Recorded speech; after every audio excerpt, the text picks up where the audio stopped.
I'm once again looking at this wrestling cookbook by Jim Ross, JR, Can You Take the Heat? I love how he gets the recipe to line up with the wrestler's gimmick, like Rikishi's rump roast or Vince's big broiled grapefruits. So obviously there's going to be some awesome recipe to line up with the Undertaker, like Undertaker's ghoulish goulash or the Tombstone T-Bone. Let's see what we get here. Undertaker's turkey and spinach tetrazzini. What's even in this? Spinach, ricotta, sun-dried tomatoes. First we're going to start off with about a tablespoon of butter, and then all of the spinach you can fit inside of a medium saucepan. You're going to want to cook that down, stirring when you need to until it looks like this.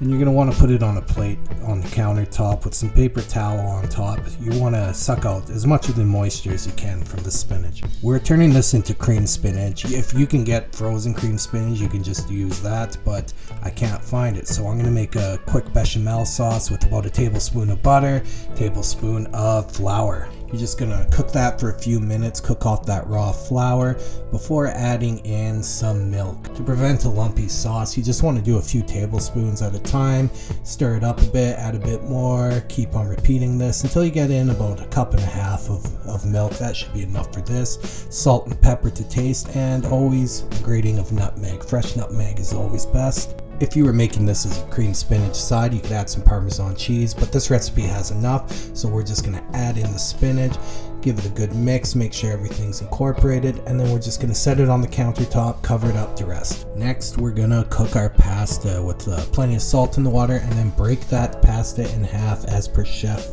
JR. Mix it all in and cook till al dente, always reserving some of that starchy pasta water. I transferred that cream spinach to cool in a large mixing bowl so we can start adding all the rest of the ingredients in there, starting with that cooked spaghetti, about a cup and a half of leftover roast turkey. Now I did a full cup of ricotta cheese. I was supposed to do half, I was doing a half recipe, but this didn't hurt at all. Quarter cup of chopped sun-dried tomatoes, a large clove of minced garlic, I think I did 2, again forgetting I was doing a half recipe, about 5 tablespoons of grated Parmesan, salt and pepper to taste, and that pasta water that we put aside. Mix that up real well, and then we're going to transfer it into a casserole dish, coating it with some olive oil. Throw it in there and then top it with a few tablespoons of that grated Parmesan, or fresh if you want. Throw it in a 450-degree oven for about 10 minutes and then get ready to serve.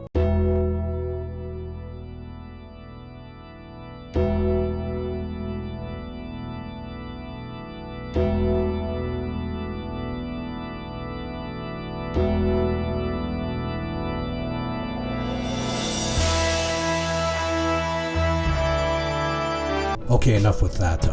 This was actually really good. It exceeded my expectations for if you want a quick and easy pasta, and the family loved it, which is also really good. But I feel like a steak, so let's make the Tombstone T-Bone. Salt and pepper T-bone on both sides. Then I'm going to throw some fresh thyme and some pats of butter on both sides of a steak in a vacuum sealed bag. Vacuum seal it, and then I'm throwing it in. I'm sous videing this steak. Find the sous vide to be a great kitchen utensil, and they're becoming more affordable now. After about an hour and a half at 129, I take out the steaks and reserve the juice for later before throwing them in a ripping hot skillet with some oil, throwing it on and cooking on both sides to get a good sear. It was kind of hard with the T-bone. Sometimes near that bone you just can't get that contact you need, but it turned out great otherwise. Once it's done, I'm taking it out and letting it rest on the countertop before adding in a bunch of red wine to deglaze. I'm going to make a red wine sauce. I figured for the Undertaker, you'd want some blood red sauce, throwing in some of that thyme and that cooking liquid. And then at this point I realized I had some shallots that I was gonna, so let's take that out. Got some more oil in there and adding in those shallots, cooking those up, a little bit of garlic too, cooking them till translucent, adding back in all that cooking liquid and then letting it reducing it by a lot until you can drag your spoon and you can see the bottom just like that. Then I'm going to add some salt and pepper to taste and a few tablespoons of butter cut up. Mix it all incorporated in there. Now I'm going to cut up that T-bone steak just like that stupid picture I made back at the start of the video. Now to do that, you just need to cut along that bone on both sides, separating the New York strip and the tenderloin, separate them from the bone, and then you can slice them to whatever thickness you want and arrange them on both sides of the bone kind of decoratively. If you are making a pan sauce, you'd want to start the pan sauce kind of after because it can break pretty easily, but once done you can just pour it over top, and there you go, the Tombstone T-Bone. And let's give this a try. Not that I really need to, this is just my own little thing I did, and we all know steak is delicious. As always, I just want to say thank you. I've gotten like 200 subscribers in a very small amount of time, which, you know, comparably it's not much, but I never thought I would even have that much. So again, I just want to say thank you, and please subscribe. Keep watching for more videos.